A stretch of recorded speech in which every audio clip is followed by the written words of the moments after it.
O Saber Direito desta semana é com o professor de Direito Constitucional e Servidor Público, José Brauna. O curso é sobre poder legislativo. Tem dúvidas sobre o assunto? Mande um e-mail para a gente, saberdireito@stf.jus.br. Você também pode estudar pela internet acessando o site www.tvjustiça.jus.br. Olá, senhores. Estamos aqui com o nosso curso do Saber Direito, especificamente o Direito Constitucional. A aula de hoje nós estaremos verificando as especificidades do poder legislativo. Ora, antes de entrarmos no título do poder legislativo, nós temos que nos atentar para dois artigos da nossa Constituição. O primeiro artigo é o que está no título 1, que diz respeito ao poder legislativo, executivo e judiciário. O artigo 2º, que diz que são poderes da União, independentes e harmônicos entre si, o poder legislativo, o executivo e o judiciário. Ora, no título 4 da nossa Constituição, artigo 44, está escrito que o Congresso Nacional, ele que exerce o poder legislativo. A nossa Constituição de 88 está um tanto que clara quanto a isso, mas vamos verificar o procedimento histórico, todos os antecedentes históricos, até chegarmos aí, essa evolução da separação dos poderes. Pois bem, a separação dos poderes, ela teve praticamente início, a ideia de distinção das funções do poder político, ela teve início em Aristóteles, na Antiguidade grega. Aristóteles, ele percebeu, ele conseguiu identificar 3 funções distintas que o monarca exercia, o absoluto exercia. Uma função é a função precípua de legislar, de criar normas abstratas, genéricas e impessoais. Porém, a aplicabilidade dessa norma deveria ser, ou melhor, era feita também pelo próprio chefe de Estado, pelo próprio monarca, que seria a aplicabilidade no caso concreto, no dia a dia. Além disso, tinha também ele distinguiu também a função jurisdicional do próprio chefe do Poder Executivo, do próprio absoluto, do próprio monarca. E nesse caso, essas 3 funções eram exercidas por um só absoluto. E daí que surgiu aquela grande frase conhecida do rei Luís XIV, o rei sou eu, ou o Estado sou eu. Bom, cabe ressaltar que Aristóteles, em momento algum, ele quis limitar o poder do monarca. Muito pelo contrário, Aristóteles, ele apenas identificou o poder do monarca dessas 3 formas. Ora, a doutrina mais moderna, e especificamente John Locke e Montesquieu, eles vieram a desenvolver essa questão da distinção dos poderes, do poder legislativo, executivo e também judiciário. Pois bem, como é que seria, então, como é que foi essa questão do desenvolvimento segundo John Locke? Olha, John Locke, ele foi um tanto que claro ao identificar as funções do poder legislativo, as funções do poder executivo e também, superficialmente, as funções do poder judiciário, as funções de julgar. Nesse caso, John Locke, inglês, o que ele fez? No seu livro do 2º Tratado do Governo Civil, ele mencionou que deveria existir uma separação entre as funções estatais e entre o órgão que exercia, que executava, que criava as leis e que julgava essas próprias leis, essas próprias normas abstratas e genéricas. Bom, no caso específico aqui, John Locke, ele praticamente o rei do empirismo, né, o precursor do empirismo, ele deu essa ideia do empirismo, da praticidade, ao verificar a própria Revolução Gloriosa. E foi na Revolução Gloriosa que praticamente se estabeleceu essas três distinções. E lá, também na Revolução Gloriosa, ou um pouco mais para frente, foi verificado uma carta muito importante para nós, que foi a Declaração dos Direitos, a Bill of Rights.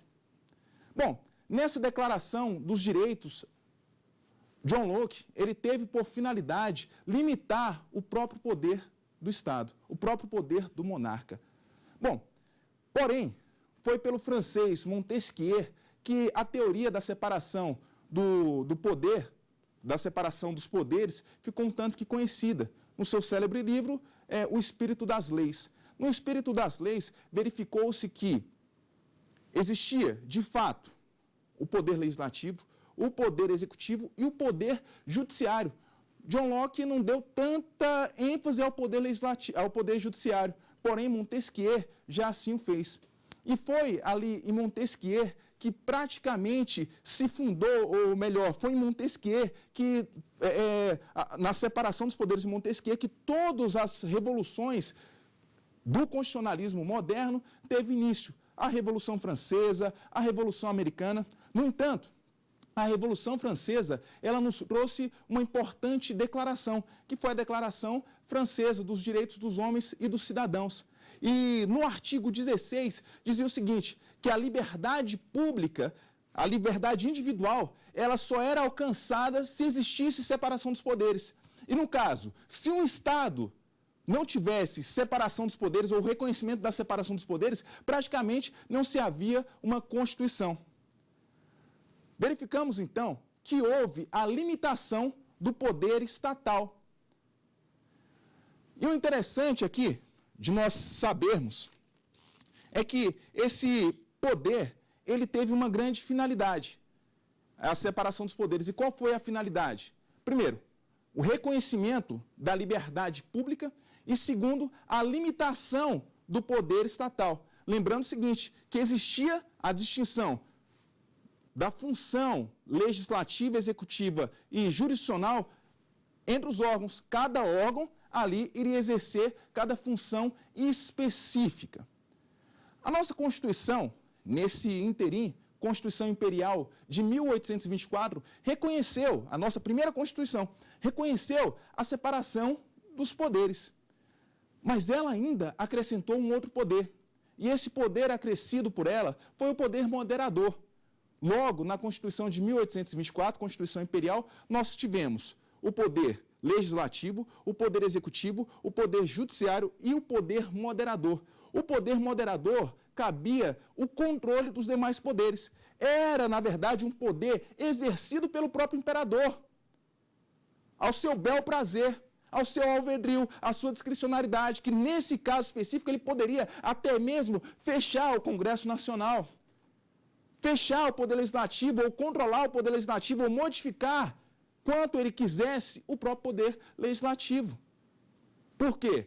Cabia ao poder moderador. E o interessante é que o poder moderador, globalmente, ele não foi instituído e não foi aplicado em nenhum outro local a não ser na Constituição brasileira. Quem teorizou o poder moderador praticamente foi Benjamin Constant e Jelinek. Eles foram os idealizadores. Porém, ainda não se havia tido a prática desse poder. E a prática desse poder veio com a Constituição Imperial de 1824, perdurando até a Constituição de 1891, Constituição Republicana.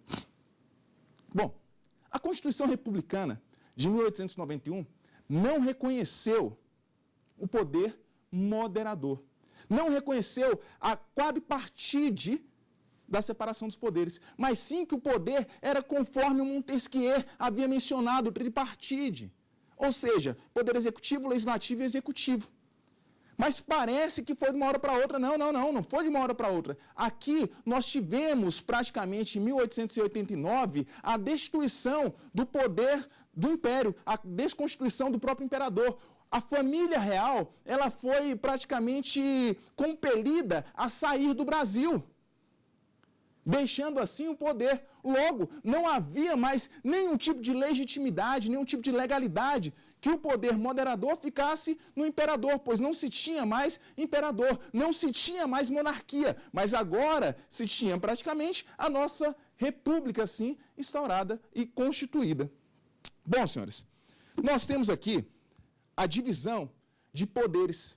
E essa divisão de poderes, ela é interessante porque ela se funda em dois elementos distintos. E quais são esses dois elementos? Primeiro elemento, especialização funcional. E o segundo elemento é a independência orgânica. Quando eu menciono especialização funcional, significa que cada órgão ele tem a especificidade de erigir o seu próprio poder, de erigir a sua própria função. Daí se tem o poder legislativo com atividade legisferante ou atividade também de controle. Quando eu digo atividade legisferante, é a competência, a atribuição de criar normas abstratas e genéricas e impessoais para aplicação a todos, enquanto o poder executivo tem na sua função, na sua especialidade, pegar aquelas leis criadas e fazer com que essas leis possam ser válidas no caso concreto. Seria, então, a aplicação da lei na prática, na vida, no cotidiano, no dia a dia. Enquanto o poder judiciário tinha, ou melhor, tem, a especialidade, a especialização da sua atribuição de jurisdicional, da sua atribuição de julgar definitivamente as leis. E não só as leis, mas dirimir conflitos gerados pela aplicabilidade daquelas leis no caso concreto. Senhores, temos que ressaltar o segundo elemento. E esse segundo elemento faz menção à independência orgânica. E quando eu digo independência orgânica, estou falando que cada órgão, poder legislativo, poder executivo e poder judiciário, vão trabalhar de forma independente, porém buscando uma certa harmonia entre si.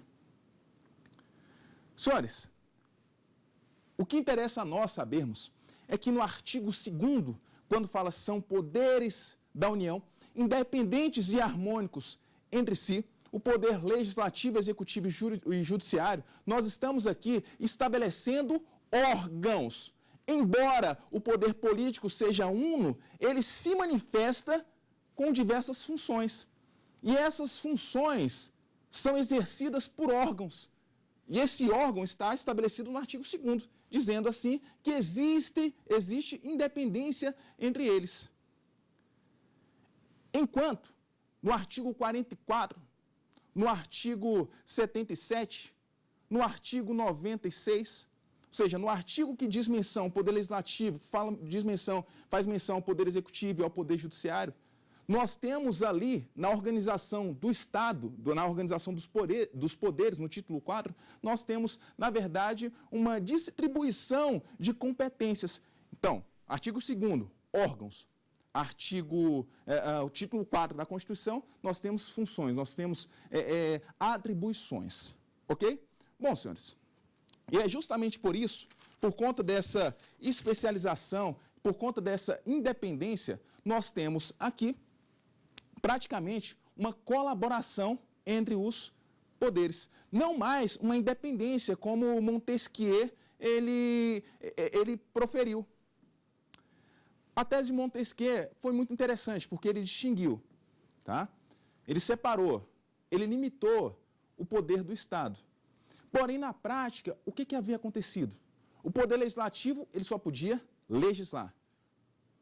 Só tinha atividade legisferante. O poder executivo, ele só podia administrar. E o poder judiciário só podia julgar. Pois bem, o que aconteceu? Você tinha, na verdade, então, uma arbitrariedade de cada poder, porque cada poder, ele, na verdade, fazia ao seu bel prazer, entendendo que não existia nenhum tipo de controle. E justamente por isso, a visão contemporânea da separação dos poderes trouxe uma certa colaboração, um certo controle de cada um desses poderes. E esse controle nós chamamos de sistema de freios e contrapesos.